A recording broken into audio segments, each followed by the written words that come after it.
India versus America நடந்த மேட்ச்சில் Indian team 7 wicket வித்தியாசத்தில் ஜெயிச்சு சூப்பர் 8க்கு அஃபிஷியலாக குவாலிஃபை ஆயிருக்காங்க. எனிவே மேட்ச் டீட்டெயில்ஸ் பார்க்கலாம். ஃபர்ஸ்ட் ஆஃப் ஆல் இந்த மேட்ச்சில் டாஸ் ஜெயிச்சு இந்தியன் டீம் ஃபீல்டிங் எழுதியிருக்காங்க. இந்தியன் டீமில் பார்த்தோன்னா எதுவும் சேஞ்சஸ் பண்ணல. லாஸ்ட் மேட்ச் சேம் பிளேயிங் லெவனோட தான் இந்த மேட்ச்சுக்கும் வந்திருக்காங்க.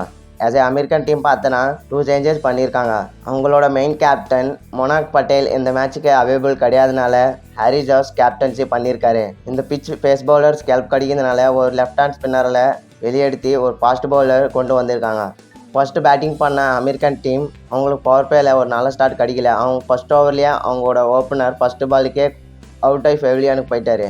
லாஸ்ட் மேட்ச்சில் நல்ல நாக்கான ஆண்ட்ரி காஸ் அதே ஓவர்லேயே இந்த மேட்ச்லேயும் சீக்கிரமாக அவுட் ஆகிட்டாரு. ஹாரி ஜாஸ் பார்த்தா கூட அவரும் பெருசாக ரன் அடிக்கல. இந்த மேட்ச்லேயும் 22 பால் ஆடி இருக்கு. இவர் 11 ரன் மட்டும்தான் அடிச்சிருக்காரு. இவர் பார்த்தா ஹர்திக் பாண்டியா பவுலிங்கில் பெவிலியன் கிளம்பியிருக்காரு. மற்ற ஓவர் முடியும் போதே அமெரிக்கன் டீம் 42 ரன் அடித்து 3 விக்கெட் விட்டுருக்காங்க.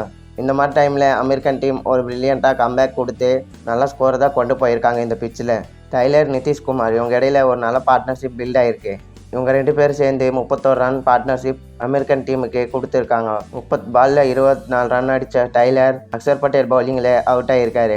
இன்னொரு பேட்ஸ்மேன் நிதிஷ்குமார் பார்த்தா 23 பாலில் 27 ரன் அடித்து ஒரு நல்ல நாக் ஆடி இருக்காரு தான் சொல்லலாம். இவர் பார்த்தா ஹர்ஷ்தீப் சிங் பவுலிங்கில் பெவிலியனுக்கு போயிருக்காரு. இதுக்கப்புறம் அமெரிக்கன் டீமில் யாருமே பெருசாக ரன் அடிக்க முடியல. கோரி ஆண்டர்சன் பார்த்தா கூட 14 ரன் மட்டும்தான் அடிச்சிருக்காரு. 20 ஓவர் முடியும் போது அமெரிக்கன் டீம் பார்த்தா 110 ரன்னுக்கு 8 விக்கெட் விட்டுருக்காங்க.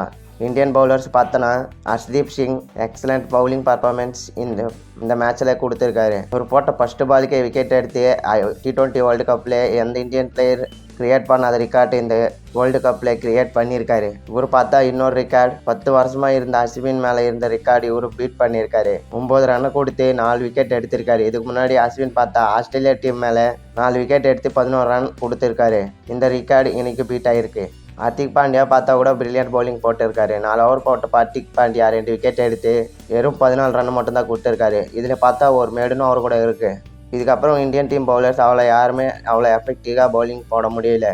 3 ஓவர் போட்ட அக்ஷர் பட்டேல் 25 ரன் கொடுத்து 1 விக்கெட் எடுத்திருக்காரு. பும்ராக்கு முகமது சிராஜ்க்கு 2 பேருமே விக்கெட் கிடைக்கல. 4 ஓவர் போட்ட இவங்க 2 பேரும் 25 ரன்ஸ் 2 பேருமே கொடுத்துருக்காங்க. இந்த மேட்ச்சில் ஜடேஜாவுக்கு பவுலிங் கொடுக்கல. சிவந்துவேக்கு 1 ஓவர் கொடுத்துருக்காரு. அந்த ஓவர் பேக் பேர் தான் இருக்குது. ஒரு ஓவர்லேயே 11 ரன் கொடுத்துருக்காரு சிவந்துவே. இது எப்படி இருந்தாலும் இந்தியன் டீம் 111 ரன் டார்கெட்டோட வந்திருக்காங்க. இந்த டார்கெட் இந்தியன் டீமுக்கு அவ்வளோ பெரிய டார்கெட் இல்லைனா கூட அமெரிக்கன் டீம் ஒரு எக்ஸலண்ட் பவுலிங் பர்ஃபார்மன்ஸ் கொடுத்துருக்காங்க. இந்தியன் டீமுக்கு பவர் பிளேயில் ஒரு நல்ல ஸ்டார்ட் கிடைக்கல. நெட்வொர்க் பார்த்தோன்னா விராட் கோலிக்கு ஒரு பில்லியன்ட் பவுலிங் போட்டு கோல்டன் டக்காட்டாக அமைச்சிருக்காரு பெவிலியனுக்கு. விராட் கோலி பார்த்தோன்னா ஆஸ் ஏ T20 வேர்ல்டு கப்பில் as a first time golden டக்கவுட்டாக ஆயிருக்காரு. இவரோட ஃபார்ம் IPL நல்லா இருந்தாலும் T20 வேர்ல்டு கப்பில் இன்னும் பேட் ஃபார்ம் தான் கண்டினியூ ஆகிருக்கு. இன்னொரு ஓவர் ரோஹித் சர்மா பார்த்தா கூட இவரையும் நெட்வொர்க் பவுலிங்கில் தான் அவுட் ஆகிருக்காரு. இவரும் 6 ரன் மட்டும்தான் அடித்து பெவிலியன் கிளம்பியிருக்காரு. இந்தியன் 2 ஓப்பனர்ஸும் ஒரு லெஃப்ட் ஹேண்ட் பேஸ் பவுலருக்கு தான் அவுட் ஆகிருக்காரு. இதுக்கப்புறம் பார்த்தா இந்தியன் டீம் ரிஷப் பண்ட் சூரியகுமார் யாதவ் இடையில ஒரு சின்ன பார்ட்னர்ஷிப் பில்ட் ஆகிருக்கு. 20 பாலில் 18 ரன்ஸ் அடித்த ரிஷப் பண்ட் ஒரு பிரில்லியன்ட் பாலுக்கு அவுட் ஆகிருக்காரு. இந்த பால் பார்த்தோன்னா பவுன்ஸ் ஆகல, அப்படியே டிப்பாகவும் போல ஒரு கட்டாகி உள்ளே வந்து ரிஷப் பண்ட் விக்கெட் எடுத்துன்னு போயிருக்கு. இவர் அலிகான் பவுலிங்கில் க்ரீன் பவுல் ஆகிருக்காரு. இந்தியன் டீம் ஃபஸ்ட்டு 10 ஓவருக்கு இவரும் பெருசாக ரன்ஸ் அடிக்கலை. 3 விக்கெட் விட்டு அதை 42 or 45 ரன்ஸ் தான் அடிச்சிருக்காங்க. அடுத்த 10 ஓவர்ஸில் நல்லா பிக்கப் ஆகிருக்காங்க. சூரியகுமார் யாதவ் சிவந்துவே இடையில ஒரு நல்ல பார்ட்னர்ஷிப்போட இந்த வெற்றி அடிச்சிருக்காங்க. சூரியகுமார் யாதவ் பார்த்தோன்னா 49 பாலில் 50 ரன் அடிச்சிருக்காரு. இது இந்தியன் பிளேயர்ஸ்லோனே ஒரு ஸ்லோவஸ்ட் 50. நான் இந்த பிச்சு மேலே இவர் இந்த மாதிரி ஆடிட்டு தான் கொஞ்சம் ஒரு பெட்டரான விஷயம். டார்கெட் பெருசாக இல்லாதனால ஒரு ஸ்லோவாக ஆனாலும் பரவாயில்ல. அவர் சிவந்துவை பார்த்தோன்னா 35 பாலில் 31 ரன் அடிச்சிருக்காரு. இன்னொரு 10 பால் மிச்சம் இருக்கும்போது இந்தியன் டீம் இந்த ரன் கம்ப்ளீட் பண்ணிட்டாங்க.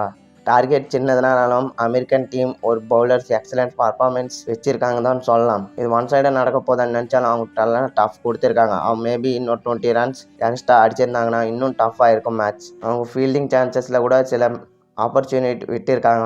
ஸ்டார்டிங்கில் சூரியகுமார் யாதவ் கொடுத்த கேட்ச் நெட்வொர்க் விட்டார்.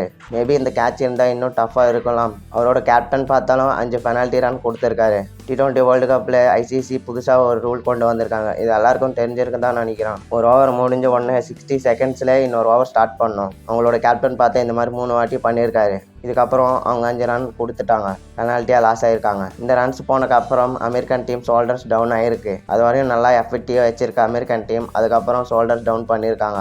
ஏதோ ஓவர்ஸ் கம்ப்ளீட் பண்ணணும்னு சொல்லிட்டு தான் போட்ட மாதிரி இருந்தது. எனிவே இந்த மேட்ச் இந்தியா ஜெயிச்சு நல்லா பாகிஸ்தான் டீம் ஹாப்பியாக இருப்பாங்க. அவங்களுக்கு இன்னும் சூப்பர் 8 போகிறது சான்சஸ் ஓப்பனாக இருக்குது. ஆனால் அவங்க கையில் கிடையாது. அயர்லாந்து கையில் இருக்குது. அமெரிக்கா வர்சஸ் அயர்லாந்து நடக்கிற மேட்ச்சில் அயர்லாந்து ஜெயிக்கணும். இப்படியே பாகிஸ்தான் வர்சஸ் அயர்லாந்து நடந்த மேட்ச்சில் பாகிஸ்தான் கொஞ்சம் வித்தியாசத்தில் ஜெயிச்சா அவங்க சூப்பர் 8க்கு போகிறது ஒரு சான்சஸ் இருக்குது. எனிவே இந்த மேட்ச் நீங்கள் பார்த்தீங்கன்னா கீழே காமெண்ட் பண்ணி சொல்லுங்கள் ஃப்ரெண்ட்ஸ். தேங்க்யூ ஃபார் வாட்சிங். மோர் video subscribe to your channel.